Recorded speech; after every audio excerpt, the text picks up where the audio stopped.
Hi, this is Pip Arnold, and I've spent quite a lot of time using CODAP with students, with teachers, and exploring the website myself. In other videos, I will have shown you how to use CODAP, but what I want to do today really is get a little bit more of a dig into what's on the website itself. Now, I've opened up most of the tabs I want to explore rather than clicking through, but if I click on the For Educators tab, I end up here. And on the Educators page, it does give you some information about how to get started with CODAP. There are some really good help guides, and when I first started using it, I found that the help guides were very, very useful. There are sample CODAP data sets, and we're going to look at a few of those in a moment. There are some data games, and there's some stuff around data science. So all of these are worthwhile going into. You'll notice that there's also forums, and they're really good places to meet other people who are interested in data science and to ask questions. So I'm going to start by looking at the sample CODAP data sets, and if I clicked on that link I would end up here, and you'll see when I go into the example documents there's a lot. So if I scan down, you can see there's all sorts of different options available. We're going to look at movie characters shortly. And then I thought we might look at the planets one, and then the last one I was going to look at was the human development. Now, all of these give you a CODAP document when you click on them. You can filter by maths or science, social studies. Well, that's giving me them all, so I need to click off ones I don't want. Language and the arts. Okay, so just as an example, but we're going to look at, as I said, the first one's movie characters. So when I click on the link, or the picture, this is what comes up. You can see there's a data set that's come up, there's graphs already, and then there's a question to consider. Now, you can easily take this and rearrange it and do things that you want with it to set it up to be an activity your students can use. And I've shown you how to do that in another video. Another one that's there is called Planets.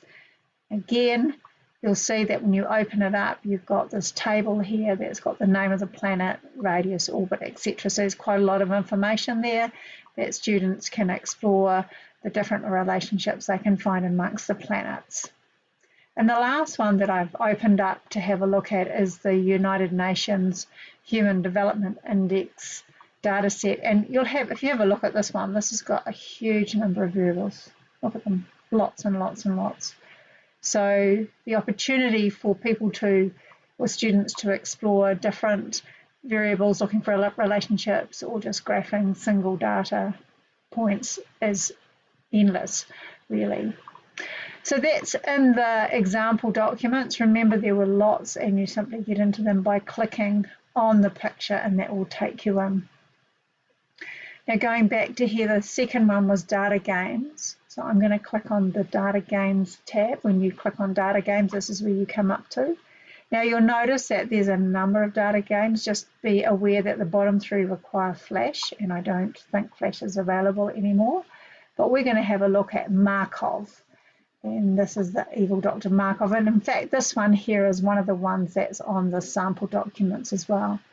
So I have clicked on that link, and I've come into this game or this CODAP document, and you'll see there's a game in here. And what I'm going to do is I'm going to play paper, rock, scissors with Dr. Markov, and I'm going to make my guess, and then he makes, and I win. And when I win, Madeline goes up, and when I lose, Madeline goes down. Oh, I'm doing quite well, so I'm going to select scissors.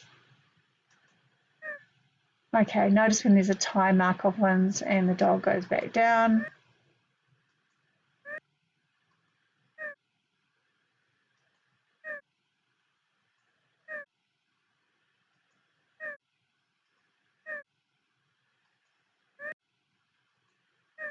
And I can keep playing this game. Now the neat thing about this game, I'm going to just keep playing scissors to get to a finish.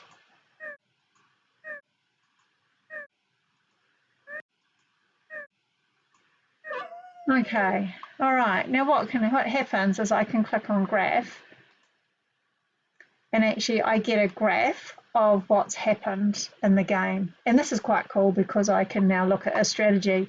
If I know what Markov has done in his previous 2 moves, I might be able to select what I do next. Now, going back to that front page, the third one that I was going to look at was the data science. So this is this link here. And in here, this talks a little bit about the different things that they've been doing in terms of data science. And then there is a whole bunch of activities here to look at. Now, I haven't actually opened any of these for us to look at today because I thought that would just make it too long a video. But needless to say, there is lots and lots of stuff for you to explore on the website, the CODAP website, more than just using CODAP. If you go into the For Educators link, and that will take you to help menus and other activities you can use with your students. Good luck and enjoy exploring.